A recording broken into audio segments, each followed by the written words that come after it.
सुप्रभात विद्यार्थियों, आज हम पढ़ने जा रहे हैं व्याख्यान 2 कक्षा 9वीं, विषय हिंदी। उपविषय है पाठ 2 मेरे संग की औरतें। प्रश्नोत्तर चर्चा व्याख्यान 1। कल हमने पढ़ा था लेखिका की स्वतंत्रता प्रिय नानी, लेखिका की माता का वैवाहिक जीवन, माँ का विशिष्ट व्यवहार, निजता को प्रोत्साहन, लेखिका की परदादी का रहस्य और चोर का हृदय परिवर्तन। सबसे पहले हम पहले ही पॉइंट पर यानी बिंदु पर आते हैं। लेखिका की स्वतंत्रता प्रिय नानी। लेखिका की जो नानी थी उनका विवाह एक विलायती रहन सहन को अपनाने वाले पुरुष के साथ हुआ था। यानी लेखिका के जो नाना थे वो विलायत से बैरिस्ट्री करके आए थे और उनका जीवन पूरी तरह से विलायती हो गया था। वो अंग्रेजों के आज्ञाकारी थे, इसलिए वो उन्हीं के तरह बातें करते थे। लेखिका की माता को उन्हीं के उस बोझ को सहना पड़ता था, लेकिन वो फिर भी आजाद ख्यालों की थी। उन्होंने कभी भी विलायती रहन सहन को नहीं अपनाया और ना ही अपने रहन सहन को बदला। दूसरी बात थी कि वे स्वतंत्रता प्रिय थे। आजादी के आंदोलन में उनकी महत्वपूर्ण भूमिका रही थी, क्योंकि जब उन्होंने स्वयं को मृत्यु के निकट पाया था तो उन्होंने अपनी बेटी का विवाह एक स्वतंत्रता सेनानी से करवाने की बात कही थी और इसके लिए उन्होंने अपने पति के मित्र प्यारेलाल शर्मा को घर पर बुलवाया था। उनके इस बात को सुनकर के घर के सभी लोग हैरान जरूर हो गए थे, लेकिन क्योंकि वो अंतिम मोड़ पर थे इसीलिए किसी ने उन्हें कुछ नहीं कहा। दूसरी बात करें लेखिका के माता का वैवाहिक जीवन की, तो लेखिका की माता का जो वैवाहिक जीवन था, उनका जो विवाह था एक स्वतंत्रता सेनानी से हुआ था। उनके जो पिता थे वो क्रांतिकारी आंदोलनों में भाग लेते थे, इसलिए आईसीएस की परीक्षा से उन्हें बाहर कर दिया गया था। घर में कोई पुश्तैनी संपत्ति नहीं थी। लेखिका गांधीवादी विचारों को अपनाने के लिए मजबूर हुई, इसलिए जब खादी की साड़ी पहनने लगती थी तो उनकी कमर लचक खा जाती थी। लेखिका की सास उनका मजाक उड़ाया करती थी, क्योंकि हमारी जो बहू है वो तो ऐसी है कि धोई पोंछी और छीके पे टांग दी। लेकिन घर में कोई भी उन्हें कुछ नहीं कहता था अगर वो काम नहीं करती थी, कि फिर भी उनका रोब था, क्योंकि उनके जो पिता थे वो अंग्रेजों के आज्ञाकारी थे। पैसा था उनके पास, पिता के पास कोई धन संपत्ति थी नहीं, इसलिए माता का ही ज्यादा रोब था। तीसरी बात करें माँ के विशिष्ट व्यवहार की, तो माँ सभी भारतीय माँओं से अलग थी। उसने कभी भी हमारे साथ लाड प्यार यानी लेखिका की से कभी लाड प्यार नहीं किया और बाकी बहनों के साथ भी नहीं किया। हाँ, उनकी दोस्त जरूर थी, लेकिन वह उनके लिए कभी खाना नहीं बनाती थी, उन्हें बच्चों को पालती पोसती नहीं थी। सारा दिन अपने कमरे में लेटी हुई साहित्य संगीत चर्चा करती रहती थी।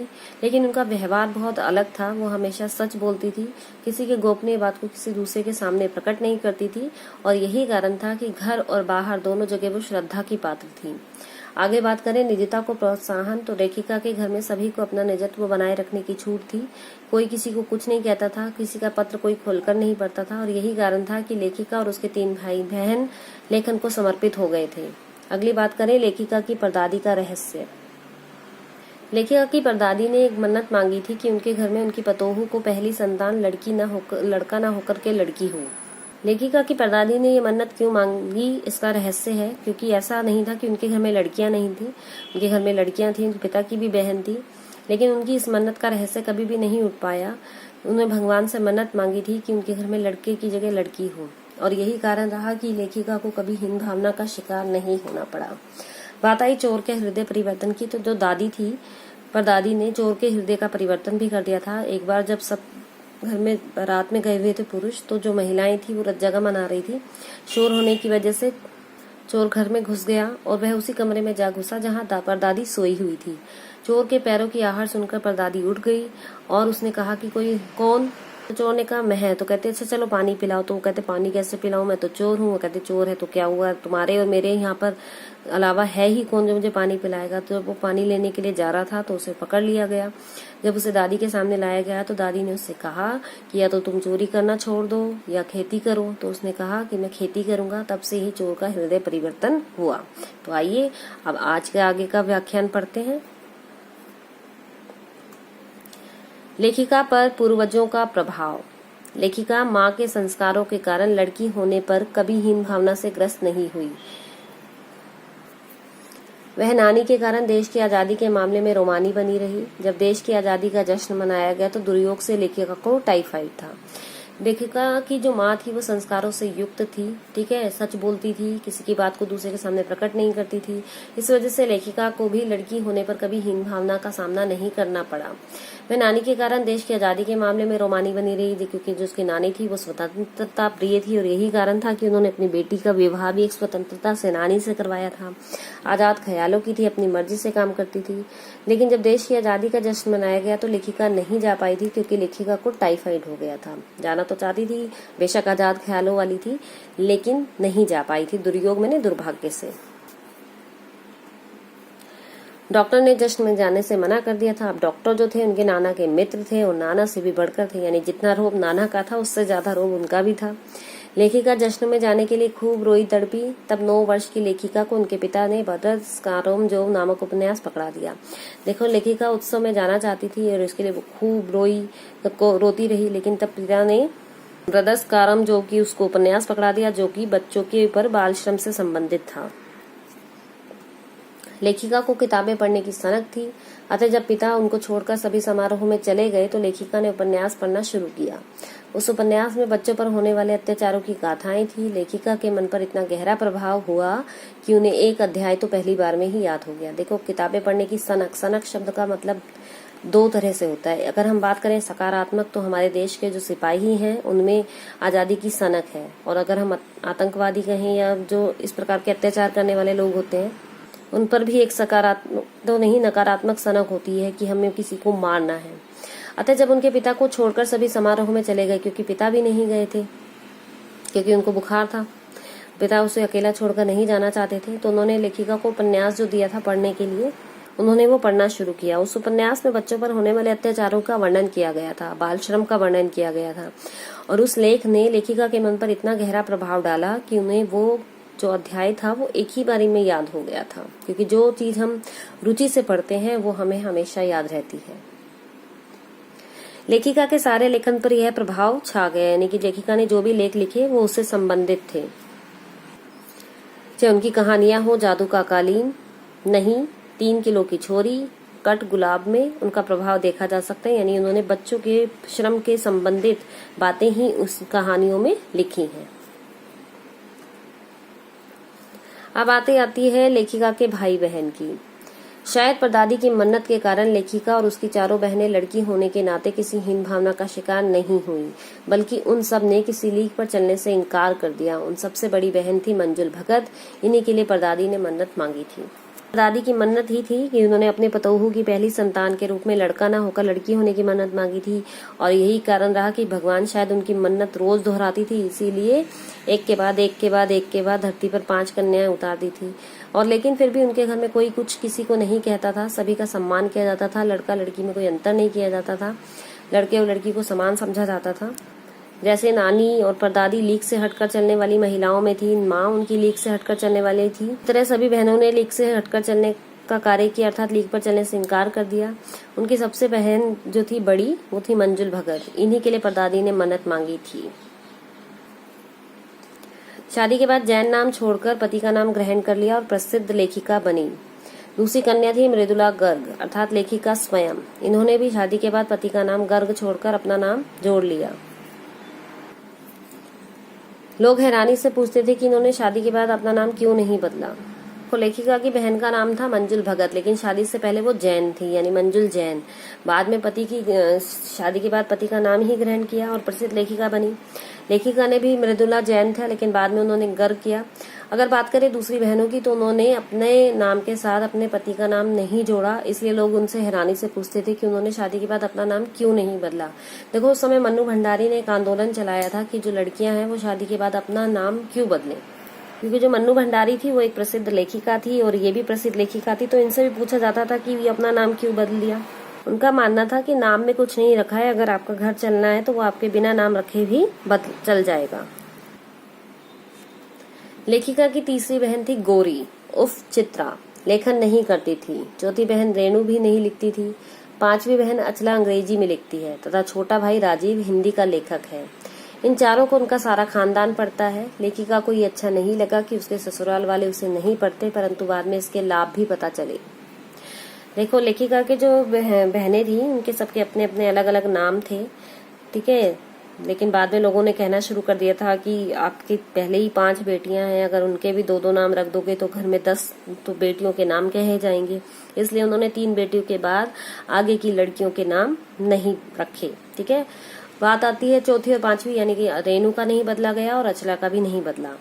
बाद में भाई था राजीव, वो भी हिंदी का लेखक बना। ठीक है, लेकिन जो अचला थी वो अंग्रेजी में लिखती थी। इन चारों को सारा खानदान पढ़ता है, यानी कि जब घर में इतने सारे लेखक हो जाएंगे तो उन्हें पढ़ने वाले लोग भी तो होंगे ना। लेकिन लेखिका के जो ससुराल वाले थे उसे नहीं पढ़ते थे।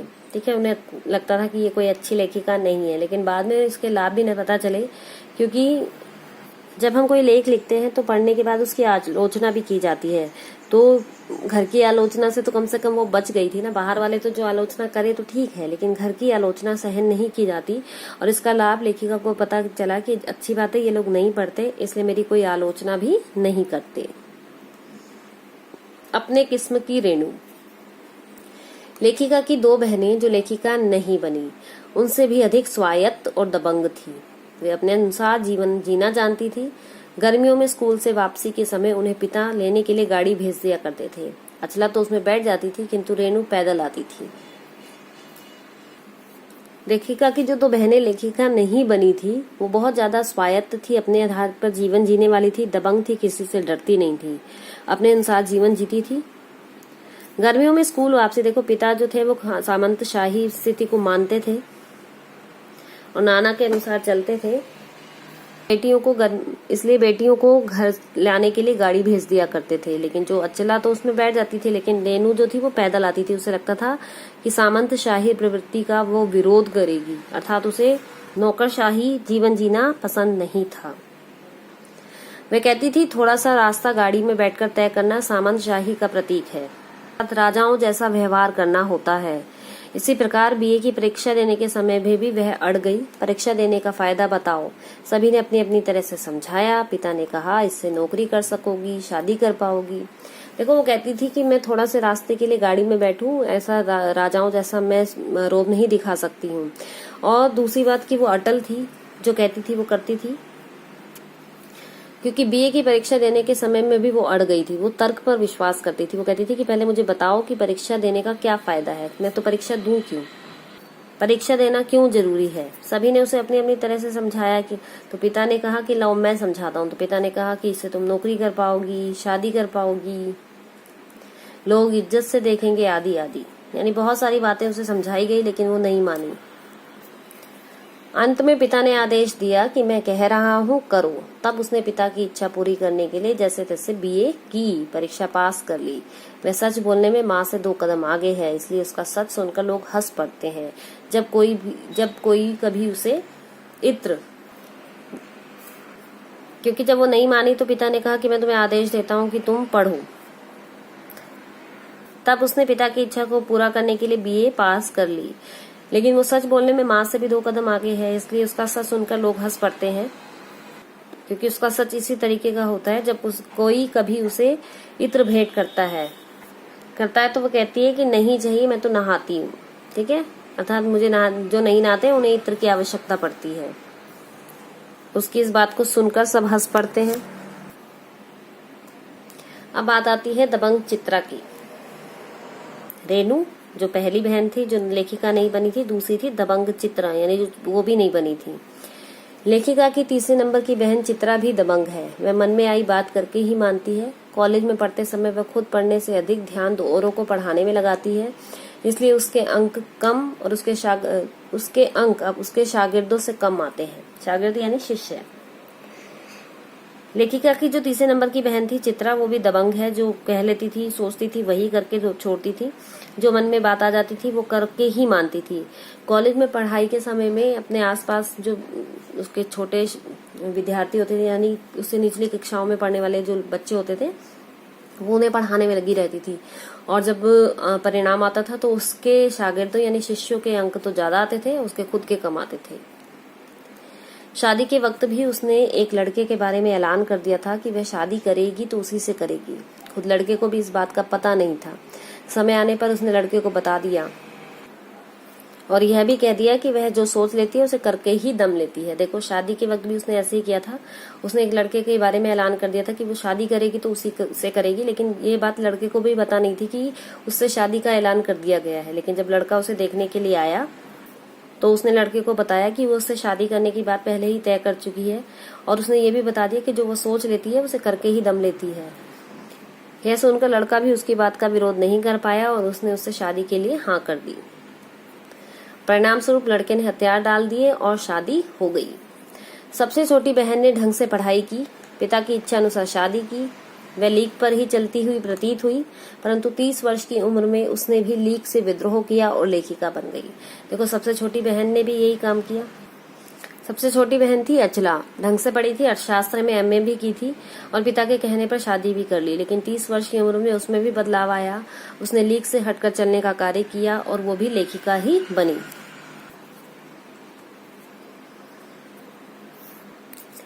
दृढ़ संकल्प सबका स्वाभाविक गुण।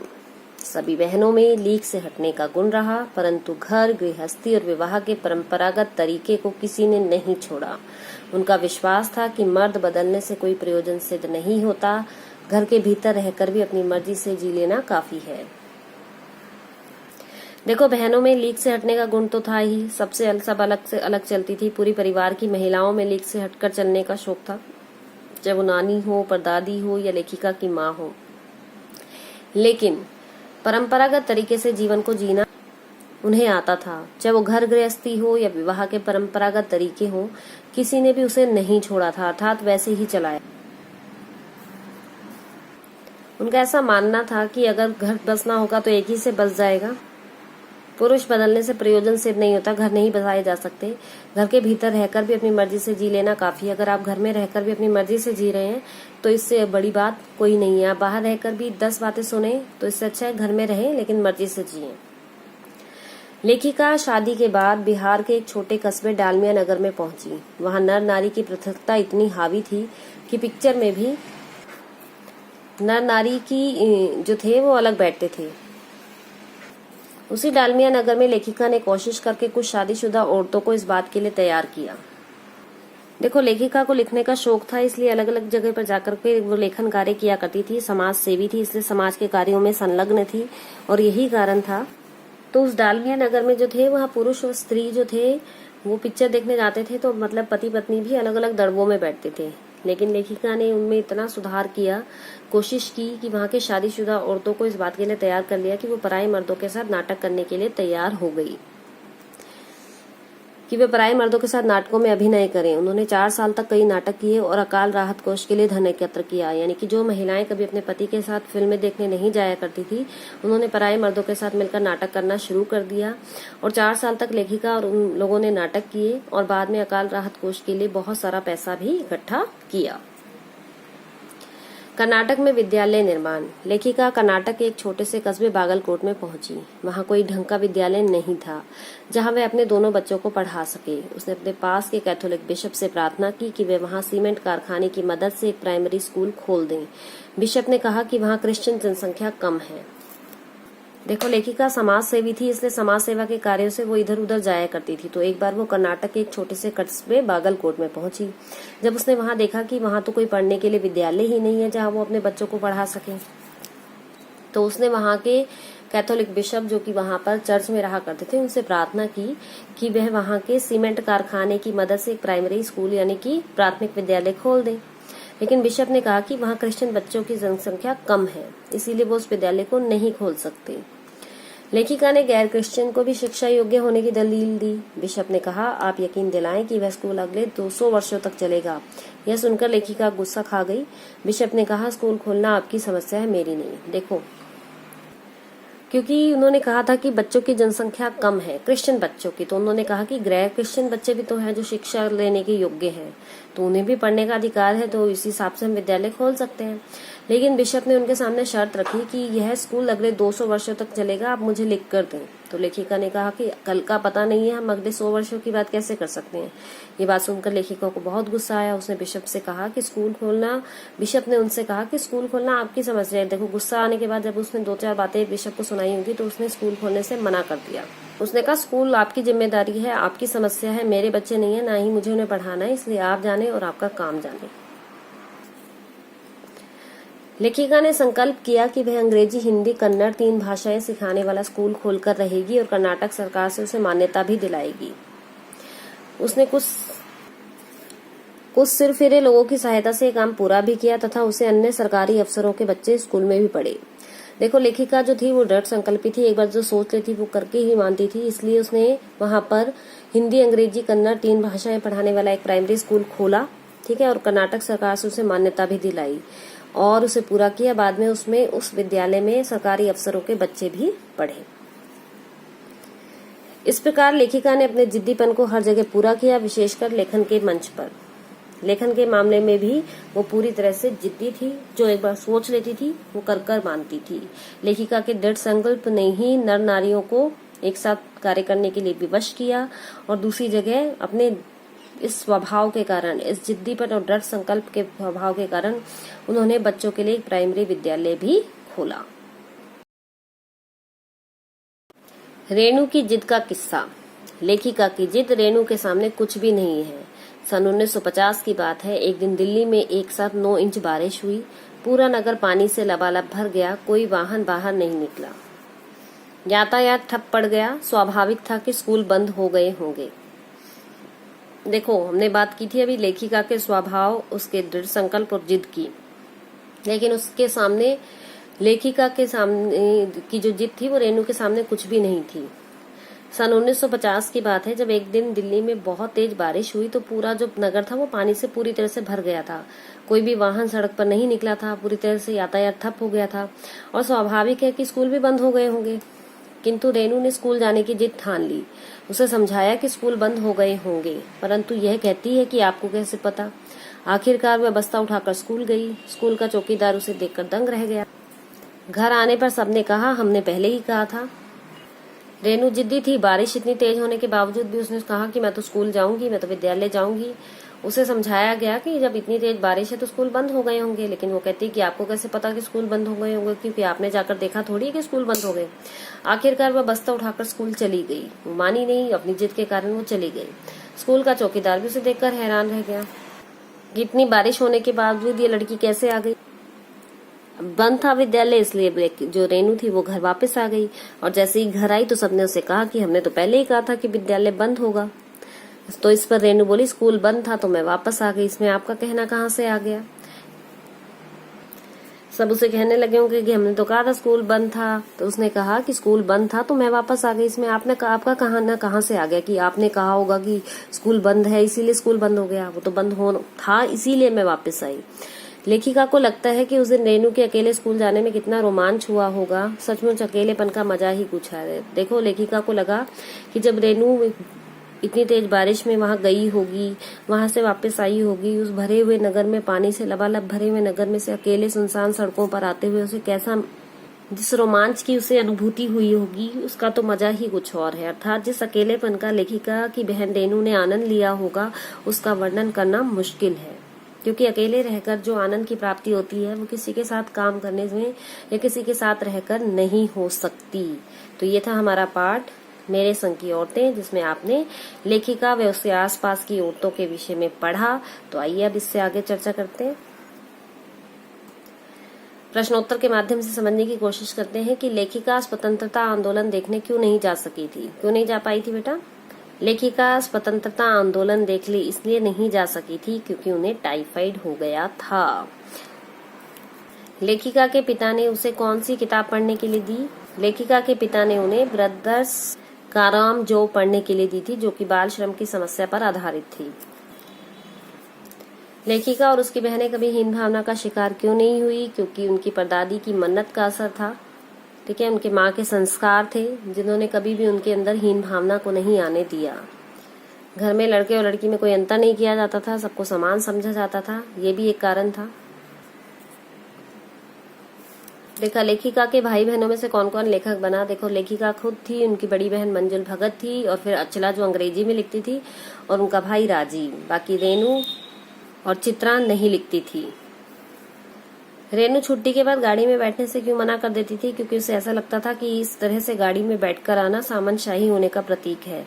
लेखिका ने हिम्मत से बिहार में कौन सा कार्य किया था? उसने बिहार में कौन सा कार्य किया था? बिहार के डालमिया नगर में जो पुरुष स्त्री साथ फिल्म देखने भी नहीं जाया करते थे, उन्हें अलग यानी कि पराये मर्दों के साथ कार्य करने के लिए मना लिया था। तो ये आपका गृह कार्य। मैंने आपको कल गृह कार्य में 4 प्रश्नोत्तर दिए थे। आज आगे के प्रश्नोत्तर हैं जो आपको रफ कॉपी में लिखने हैं। तो देखिए पहला प्रश्न क्या है। 5वें प्रश्न में देखें तो डराने, धमकाने, उपदेश देने या दबाव डालने की जगह सहजता से किसी को भी सही राह पर लाया जा सकता है। पाठ के आधार पर तर्क सहित उत्तर दीजिए। अगला प्रश्न है कि शिक्षा बच्चों का जन्म सिद्ध अधिकार है। इस दिशा में लेखिका के प्रयासों का उल्लेख कीजिए। उसके बाद अगला प्रश्न है कि पाठ के आधार पर लिखिए कि कैसे इंसानों को अधिक श्रद्धा भाव से देखा जाता है। सच अकेलेपन का मजा ही कुछ और है। इस कथन के आधार पर लेखिका की बहन और लेखिका के व्यक्तित्व के बारे में अपने विचार व्यक्त कीजिए। अब जो कल गृह कार्य मैंने आपको दिया था उसकी चर्चा करते हैं। पहला प्रश्न था लेखिका ने अपनी नानी को कभी नहीं देखा था, फिर भी उनके व्यक्तित्व से क्यों प्रभावित थी? लेखिका ने भले ही अपनी नानी को नहीं देखा था, पर वह अपनी माँ और पिताजी से उसके बारे में बहुत सुनकर जान चुकी थी। क्योंकि लेखिका की नानी की मृत्यु लेखिका की माँ की शादी से पहले ही हो गई थी। ठीक है, उसने अपने माँ और पिताजी से उनके बारे में बहुत कुछ सुना था और उसके बारे में जाना था। लेखिका की नानी अपनी बेटी का विवाह आजादी के सिपाही से कराना चाहती थी। इससे उनका स्वतंत्रता के लिए जुनून होना दिखाई देता है। पर्दानशी होने के बावजूद वह आजाद ख्यालों वाली थी। वह एक स्पष्टवादिनी महिला थी, इसलिए अपनी बेटी के विवाह के लिए उन्होंने प्यारेलाल शर्मा से खुलकर बात की। वे नाना के किसी कार्य में बाधा उत्पन्न नहीं करती थी। अगला प्रश्न था कि लेखिका की नानी ने आजादी के आंदोलन में किस प्रकार की भूमिका निभाई? यूं तो लेखिका की नानी का आजादी के आंदोलन में कोई प्रत्यक्ष योगदान नहीं था, क्योंकि वे अनपढ़, परंपरागत, पर्दानशी, दूसरों की जिंदगी में दखल न देने वाली महिला थी। पर कम उम्र में ही अपने मृत्यु को निकट जानकर वे बेटी की शादी के लिए चिंतित हो उठी। उन्होंने अपने पति से कहा कि वे पर्दे का लिहाज छोड़कर उनके मित्र प्यारेलाल शर्मा से मिलना चाहती हैं। उन्होंने शर्मा जी बड़ी ही आश्चर्यजनक बात कही कि उनकी बेटी का रिश्ता वे स्वयं तय करें। जिस वर्ष से उनकी बेटी की शादी हो वह भी उन्हीं जैसा आजादी का स्वतंत्रता सिपाही हो। लेखिका की मां परंपरा का निर्वहन करती हुई भी सबके दिलों पर राज करती थी। इस कथन के आलोक में लेखिका की मां की विशेषताएं लिखिए। लेखिका की मां की निम्नलिखित विशेषताएं थी। लेखिका की मां कभी झूठ नहीं बोलती थी। वह खूबसूरत, नाजुक व कोमल थी। किसी की गोपनीय बात को किसी दूसरे के सामने प्रकट नहीं करती थी। हमेशा सच बोलती थी, इसलिए सब उनका आदर करते थे। झूठ नहीं बोलती थी या सच बोलती थी, एक ही बात है। लेखिका की दादी के घर के माहौल का शब्द चित्रांकित कीजिए। लेखिका की दादी के घर का माहौल बहुत अच्छा था। सबको अपना निजत्व बनाए रखने की छूट थी। लड़के और लड़की में कोई अंतर नहीं किया जाता था। घर में महिलाओं को सम्मान दिया जाता था। कोई किसी के कार्य में दखल अंदाजी नहीं करता था। कोई किसी के पत्र को खोलकर नहीं पढ़ता था। इसी छूट के चलते लेखिका और 3 भाई बहन लेखन को समर्पित हो गए थे। आप अपनी कल्पना से लिखिए कि परदादी ने पतोहू के लिए पहले बच्चे के रूप में लड़की पैदा होने की मन्नत क्यों मांगी। लेखिका की दादी लेख से हटकर चलने वाली महिला थी। लड़के की बजाय लड़की होने की मन्नत मांगना एक साहसिक कार्य था। ऐसा करके वे सबसे अलग दिखने की चाह रखती होंगी। उन्होंने महिला होकर भी स्वतंत्रता से जीवन जिया था तथा अपने जीवन में भी किसी प्रकार की रोक टोक नहीं देखी थी। इसमें महिला होना उनके लिए गर्व की बात थी। आप अपने प्रश्नोत्तर की जांच करके आप उसे अपनी साफ कॉपी में लिखिएगा। मिलेंगे हम अगले व्याख्यान में। धन्यवाद।